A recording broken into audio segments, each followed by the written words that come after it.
अस्सलाम वालेकुम नाजरीन, आप देख रहे हैं न्यू बीबीसी न्यूज HD और मैं हूं आपकी मेजबान सना चौधरी। शामिल करते हैं आज की अहम खबरें।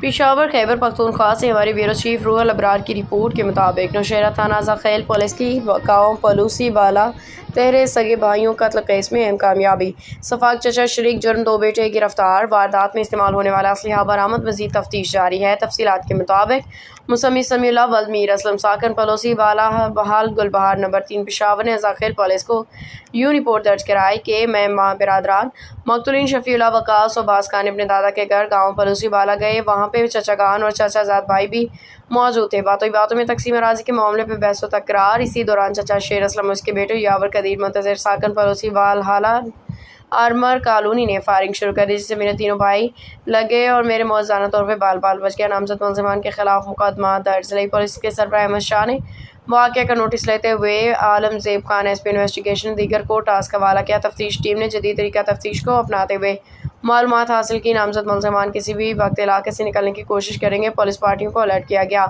नामजद मुलज़िमान इलाका से फरार होते वक्त शेर असलम वल्द मोहम्मद असलम कदीर और मुंतज़र को गिरफ्तार कर लिया गया। असलहा बरामद। मज़ीद तफ्तीश जारी। जबकि शरीक जुर्म यावर की गिरफ्तारी के लिए जाबजा छापे लगाए जा रहे हैं। गिरफ्तारी जल्द मुतवक्के है। अब तक के लिए इतना ही। मज़ीद खबरों और अपडेट से बाखबर रहने के लिए देखते रहें न्यू बीबीसी न्यूज HD।